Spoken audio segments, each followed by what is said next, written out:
Well, guys, the month of May is quickly coming to an end, and I've been catching up on my comic book reading.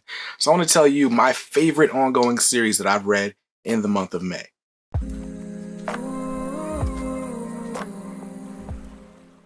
What's up, guys? BJ Kicks here. I buy comics, I read them, and I review them, all for your viewing pleasure. So if you're new here, welcome. And if you're not, welcome back. Now, on this channel, I do comic book unboxings, hauls, and review videos like this one. So if you're interested in that type of content, hit the subscribe button, then hit the bell icon so that you're notified whenever I post new content. Now, you guys know, you might see my weekly series called What I'm Getting every week. And a ridiculous theme in that video is me saying, hey, I'm behind on this series and I really loved it before I got behind. So hopefully it still continues to be good while I pick up these issues and my backlog gets bigger and bigger and bigger. And you know what? The month of May, I'm like, I don't like that. I want to stop just buying things and actually read the books that I buy. Kind of like I tell you guys to do at the end of every video. So I have made it a point to attack my backlog, attack my reading pile, and get back to enjoying comic books again. One of the downsides to having a YouTube channel where I upload content almost daily is that I don't have as much time to read the books as I would like to. And it's like everybody else gets to have all the fun. Everybody else gets to read the books and enjoy them because I recommended them. But I want to have fun too. So I've been way more intentional about my time. I cut out a lot of YouTube, cut out a lot of Netflix so I can actually read my comics. And this video is the result of that. So I'm going to be doing this every single month where I read a series and I give you my top 5 reads of the month. So as far as the rules for my top 5, they basically just have to be books that I got caught up on within that month. And they had to have an issue release in that month as well. So if you don't see a book on this list, it means one of two things. Either it wasn't good enough to be on the list, like it didn't beat out these other 5 titles, or it could just be that I haven't quite read it and I haven't gotten caught up yet. Either way, I am only reviewing the stories that I've purchased and bought. Or, excuse me, purchased and bought. I'm only reviewing the stories that I've purchased and read. I can't review books I haven't read. So, without further ado, let's go ahead and get into this list. I'm going to count them down. We're going to start with an honorable mention, and then we'll go from number 5 to number 1. So, the honorable mention for this video, or for this month, the month of May, is Way of X. Now, Way of X is written by Cy Spurrier, and it's the latest in the Dawn of X titles, although I think X Corp came after Way of X. So there's a bunch of technically Reign of X titles, Dawn of X, whatever. There's a bunch of X-Men titles, a bunch of new titles being issued out every couple of months or so, and Way of X is no different. Way of X follows Nightcrawler, who basically is dealing with what it's like to not have an afterlife to look forward to. And then when you're someone who has such deep convictions as he does, he's a devout Catholic. So he's not standing for murder. He's not standing for death and violence for the sake of violence. And he's having a hard time dealing with the culture of Krakoa, which is a mutant island where basically no one can die. And even if they do die, they're resurrected. So he has issues with the new generation, these kids. He sees like kids who are just like, they have no fear of death. They think it's a game, right? They're excited about it. So the reason this is an honorable mention, it didn't quite crack the top 5. I loved issue 1. Issue 1 asked all the existential questions that I think should be raised in a society where death is kind of an afterthought. But we find out in issue 2 that the big threat for issues 1 and 2 ends up being Legion, which, is Charles Xavier's son. And I won't spoil anything beyond telling you who that is, right? But the hang up for me is this is my first time reading a series with Legion in it. I don't know much about the character. I don't quite understand his power set. So issue 2 was a little bit harder for me to grasp than issue 1 was. although it was still very good. I'm not going to drop the title or anything. I'm going to keep reading it, but it's likely going to be a slower burn for me as I learn about these characters and how they really work. So that, for those reasons, Way of X is the honorable mention and didn't quite crack the top 5. So at number 5 for the month of May, titles that I got caught up on is Radiant Black. Radiant Black is a series written by Kyle Higgins with art by Marcelo Costa and Becca Carey. Dude, this Image Comics creator-owned title is really dope. So it follows this writer, or he's a failed writer, basically. He has to move back in with his parents, finds like a power suit, and just all sorts of hilarity ensues. What I love is I think our main character's name is Nathan. But anyway, I love his interactions with his best friend. The dialogue in this book is what really takes it over the edge for me, like why I really love this title. I'm just trying to find this guy's name because I totally blanked on the main character. All right. Yeah, our main character is Nathan. His best friend is Marshall. So really cool. Like I said, I've really been enjoying it. He basically finds this suit, great power, great responsibility, so on and so on. But issue 4 has a twist that I did not see coming at all. I'm like, this early? Like now already? What?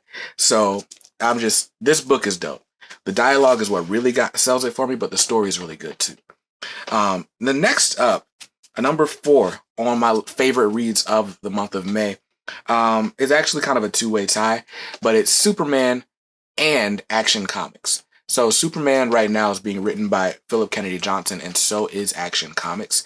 We are speeding towards a new Superman series being written by Tom Taylor, where John Kent is the main Superman. And in order for that to happen, something has to happen to Clark. And so John has information from the future because he was aged up and went to the future. He has information that basically says Superman is nearing his last days. He doesn't know how it happens. He just knows Superman doesn't appear in the history books after this specific point in time. So right now, Clark is, fighting the final battles that John knows about. And John is struggling to kind of cope with the fact that his father may be leaving. And he's even more struggling with the fact that he doesn't feel like he can live up. And so these last few issues of both Superman and Action Comics have been Clark really instilling values into John and trying to show John that he's ready to take up the mantle if that time should come. And it's been really, really dope. Maybe just because I got a soft spot right now for family and fatherhood type stuff. I would never have thought a Superman series would be in my top 5, but here it is, Superman. I really am loving it. I'm excited to see how it wraps up leading into Tom Taylor's run. Next up is a series that I'm really, really excited about. This is Black Cotton. Black Cotton is written by, don't start me lying on these people's names. We got Foreman, Hawkins, Perugini, and Zamora. We got Brian Hawkins, who's been really friendly in the comments. Shout out to you, Brian. Patrick Foreman and Brian Hawkins are who created the story and plotted it out together. Brian Hawkins does the script. Marco Perugini is on the artwork, and Francisco Zamora is on lettering duty. So Black Cotton is a story about a world where race roles are flipped, right? Racism is still a big deal. All the things that you hear about on the news, with Black Lives Matter and things like that, all of that is real, except it's in reverse. The white people are in the minority. And this guy, Zion Cotton, he is a police officer who shoots an unarmed minority white woman. And this book deals with the fallout from that, specifically how it's going to affect the Cotton family. So obviously, when you hear about a book with a premise like this, you're like, okay, this is going to be political. I need to get ready. I need to brace myself for all the hateful comments and stuff like that people are going to be putting in the book or wherever, right? In the comments of the books and all sorts of stuff like that, right? I was even kind of hesitant to do a review on this book because I know that just including this series in anything is going to invite a bunch of trolls and things that I'm not really trying to deal with on this channel. But this series is really good. The sleeper, the thing that people don't talk about with this series is the internal family dynamic of the Cotton family. Like something that's really cool Black cotton isn't just the name of this book, it seems to be a mantra or like a salutation that the family uses to greet each other. Kind of like Wakanda Forever, right? And as of yet in the story, it's not explained why they use that mantra and what it's supposed to mean to them.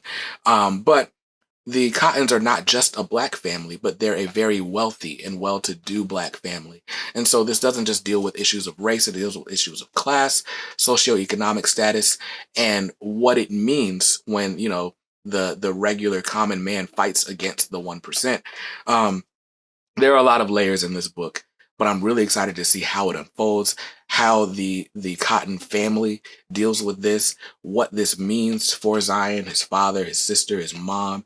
There's just so many aspects in here. And this is a mini series. It's going to go 6 issues. I cannot wait for it to wrap up.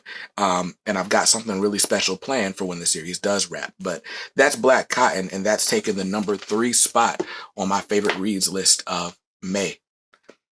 And number two of my favorite reads is Nightwing.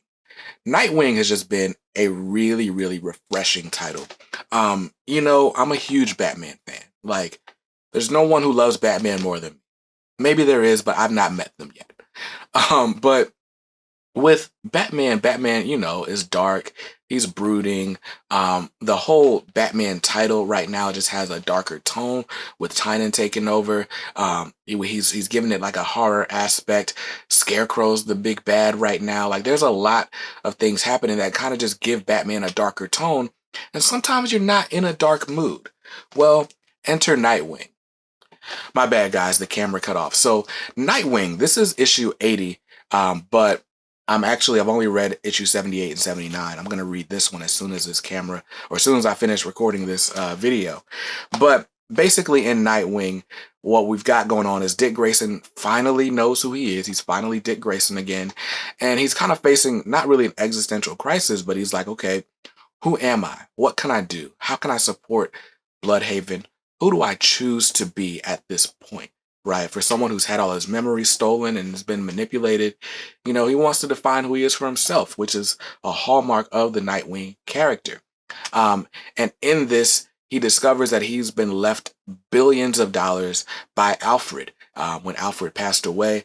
And now he basically gets to be the Bruce Wayne of Bloodhaven, but he's doing it on his own terms.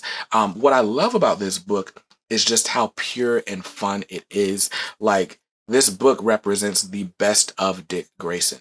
And like, there's a really, really great moment in issue 78 where he's going to buy pizza for him and Barbara Gordon. And he's like, 2 slices, please. And Barbara's like, you're a billionaire. Like, you can afford more. And he's like, oh yeah, 4 slices, please. Instead of just going to a nicer restaurant. Like, Dick Grayson is one of my favorite characters in the DC universe. And this book shows off all the reasons why I cannot recommend Nightwing enough. It is honestly, if we're just talking the big 2, it's the best book on the shelves right now. Like, that's no exaggeration. So, really dope. And that took the number 2 spot for obvious reasons. Now, there's only one book that can be the number 1. And the fact that there's a book that even beat Nightwing right now as my favorite title on the shelves says a lot. But it's true, it happened. My favorite book on the shelves for the month of May 2021 is Stray Dogs. Stray Dogs is it is so amazing. It's written by Matt Fleeks with art by Patricia Forstner. Sorry, Trish, my bad. But Stray Dogs is basically, one description I saw was like All Dogs Go to Heaven meets Seven, right? It's the cutest Disney dogs, right? Like, the artwork is just deceptively beautiful, right? But it's basically a murder mystery. This dog believes her new master is a serial killer, and she believes that that's how all the dogs even got there. This home is full of dogs, and so this dog is trying to convince everyone that their owner is a serial killer and they need to get out. In issue 3, there is such a gut-wrenching event. And issue 4, we find out the fate of one of the dogs. And man, it's not for the faint of heart. This series, if you love animals, it could be a little difficult for you.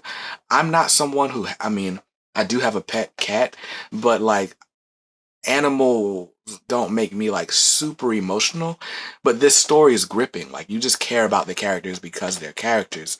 But I just wanted to give you that warning in case you are an animal lover, you don't like to see violence against animals of any type. I will say the violence in this book is not graphic. It always occurs off screen, but when it occurs, it does occur. And it's heartbreaking in its own right.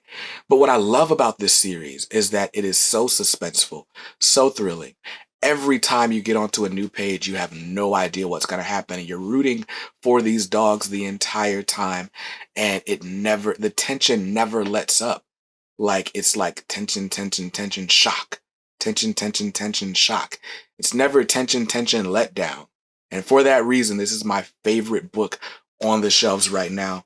You got to pick it up. Pick up the second, third printing, whatever you got to do. But you need to be reading Stray Dogs by Matt Fleeks and Patricia Forstner because it is great. And that's my list. Those are my favorite reads for the month of May 2021. I cannot wait to see how things wrap up in June with some of these titles. And I want to see what your favorite titles are. Are you reading any of the books that I told you about?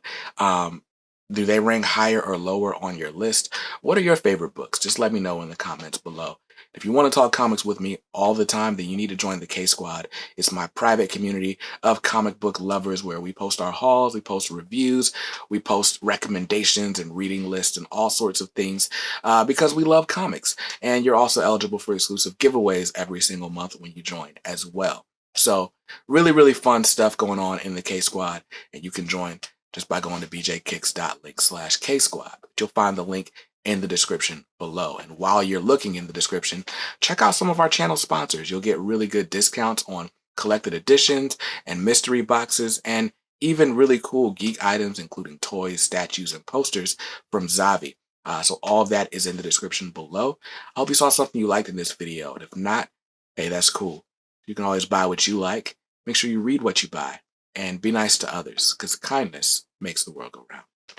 Peace.